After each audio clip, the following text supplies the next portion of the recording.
Okay, my name is Loree Johnson. I teach AP English Literature and Composition and AP Language and Composition. These parents in this community, many of them actually do drive their kids. They want more for their kids than they actually had themselves. The previous year they had me make a list of, these are some kids that may not be able to handle it. The kids came to me at the beginning of the school year. They're like, Mrs. Johnson, we want to be with you. We don't mind that it's harder work. And I just was like, if they want to be in my class, I want them. It doesn't matter with the scores. I want them with me. And a kid who's willing to work harder, read all the time, all that, how can you turn a kid like that away? So to me, it was like it should never be about the scores. These are passionate people. And it's one reason because I drive every day from Tucson to get here. And it is a passionate, friendly, warm culture. And great enthusiasm, and it makes it worth my drive every day coming and being with them. Just being a teacher has been the happiest time of my life. Teenagers are amazing because their minds are so abstract. As they're developing, and they love all the topics that have to do with life, with love and life and death and good and evil. And I love to just kind of teach things that kind of, so we can have awesome discussions about those things. And I hope that, because a lot of kids aren't readers anymore, which is a sad thing.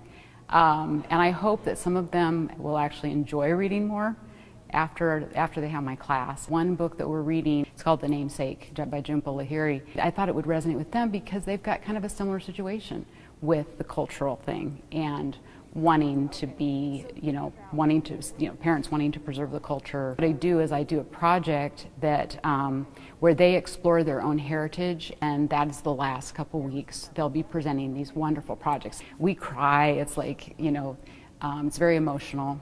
They told us all there's this important AP Cambridge meeting after school, and a lot of times you think, oh no, an important meeting, that means something, we're in trouble or something. And so we all went in there and we're like, what's this about, And it was cool because Mr. Verdugo showed a movie of the school that got the award last year. And he said, this is a really great award to strive for. And in my mind, I'm watching it. And what was cool is I'm looking, I'm like, their population's a lot like ours. A lot of Hispanic kids and all that. And I was like, we got to do that. That's really cool, And then after he was done with the movie, he said, you don't have to win it because you already earned this. We were shocked. And then we were like, wow. And then he explained the criterion, because that was important. It's not just the high scores, because we know we don't have the highest scores, but it was with what we have done with our population, the number of kids taking the test, and our scores have gone up gradually, over the last 3 years. And that was what it was based on. And then it made more sense, But it was very exciting. And then we were all like crying, and it was really fun.